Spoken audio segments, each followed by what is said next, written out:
एक मर्तबा ऐसा हुआ कि भेड़िया मर गया। उसका छोटा सा बच्चा गम से नढाल था और मुसलसल रो रहा था। तन्हाई से तंग आकर उसने जंगल छोड़ने का इरादा किया।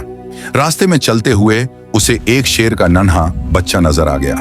भेड़िए का बच्चा इसके करीब गया और उदास लहजे में बोला, क्या तुम मेरे दोस्त बनोगे? मेरे वालिद नहीं रहे और अब मेरा कोई नहीं। शेर के बच्चे ने नरमी से कहा, मैं भी अकेला हूं, आओ आज से हम सच्चे दोस्त बन जाते हैं। यूं दोनों एक साथ रहने लगे। दिन गुजरते गए, वक्त के साथ वो बड़े हो गए।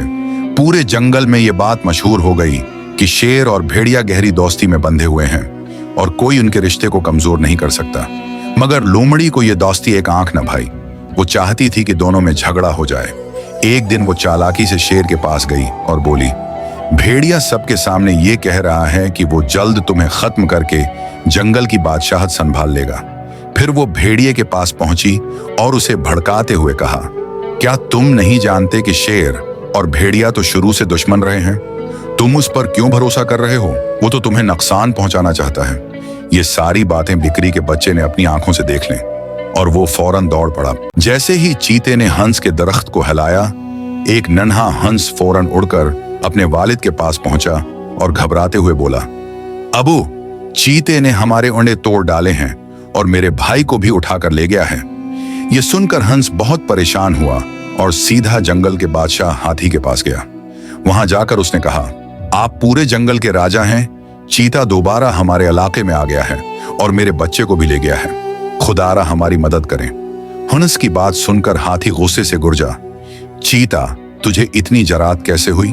पिछली मर्तबा तो तू बच निकला था, मगर अब मैं तुझे नहीं छोड़ूंगा। ये कहकर हाथी हंस के साथ चीते की तरफ बढ़ा। जब वो वहां पहुंचे तो चीता हंसते हुए बोला, पहली बार तो मैंने तुम पर रहम किया था, लेकिन तुमने मेरे साथ फरेब किया। अब तुम में से कोई भी नहीं बचेगा, क्योंकि मेरे साथी भी मेरे साथ हैं। अचानक वहां 5-6 खूंखार चीते आ खड़े हुए। हंस ने मुस्कुराकर कहा, वाह, ये तो बहुत अच्छा हुआ। जरा इधर भी देख लो, मेरे दोस्त भी मेरे साथ आ गए हैं। ये कहते ही हंसों का गोल चीतों पर टूट पड़ा। इतने ज्यादा हंस देखकर चीते घबरा गए और जान बचाकर वहां से फरार हो गए। एक दिन शेर जंगल में घूम रहा था कि अचानक एक भेड़िए ने शेर पर हमला कर दिया और उसे घायल कर दिया। उसी समय वहां एक सफेद कुत्ता आया। उसने देखा कि शेर बहुत ज्यादा घायल और कमजोर है। वह तुरंत अपने दोस्त काले कुत्ते के पास पहुंचा और बोला, शेर बहुत घायल और कमजोर है, यही अच्छा मौका है। आओ हम उसे मारकर जंगल के बादशाह बन जाएं। काला कुत्ता बोला, चलो फिर चलते हैं। फिर वे दोनों शेर की तरफ चल पड़े। बकरी का बच्चा ये सब देख रहा था। वह तुरंत चीते के पास पहुंचा और बोला, वे दोनों कुत्ते शेर को मारने वाले हैं, तुम्हें उसे बचाना चाहिए। दूसरी तरफ जब शेर को कुत्तों के आने की खबर मिली तो उसे अंदाजा हो गया कि वे उसे मारने आए हैं। शेर ने तुरंत उन पर हमला किया और उन्हें मार डाला। फिर चीता वहां पहुंचा। शेर ने पूछा, चीते, तुम यहाँ क्या कर रहे हो? चीता बोला, मैं तो आपको बचाने आया था। शेर बोला, शायद तुम भूल रहे हो कि मैं शेर हूं और शेर चाहे जितना भी कमजोर हो, कुत्तों से कभी नहीं हारता। एक जंगल में शेर और भेड़िया रहते थे। वे दोनों बहुत अच्छे दोस्त थे और हमेशा साथ साथ रहा करते थे। बकरी के बच्चे को उनकी दोस्ती बिल्कुल पसंद नहीं थी। वह चाहता था कि किसी तरह शेर और भेड़िया आपस में लड़ पड़े। एक दिन वह इसी इरादे से घर से निकला। सबसे पहले वह भेड़िए के पास गया और उससे कहा, शेर और भेड़िए की दुश्मनी तो बरसों पुरानी है, फिर तुम उसके दोस्त क्यों बने हुए हो?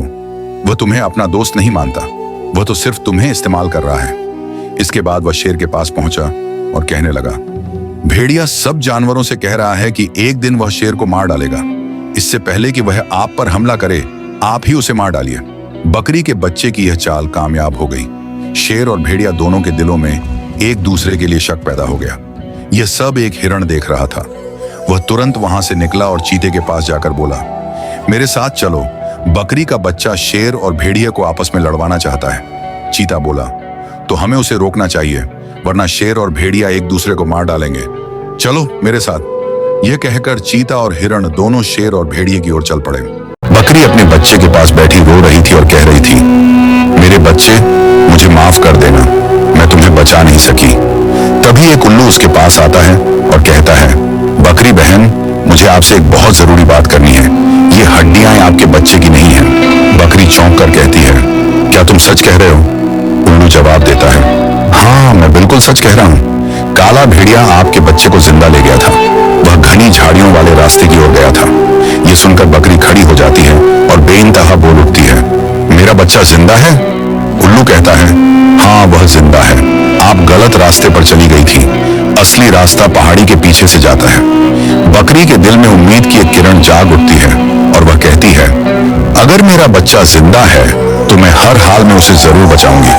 यह कहकर बकरी पहाड़ी के पीछे वाले रास्ते से दौड़ पड़ती है, जहां काला भेड़िया उसके बच्चे को ले गया था। जब बकरी वहां पहुंचती है तो यह दृश्य देखकर उसकी आंखें हैरानी से खुली की खुली रह जाती हैं।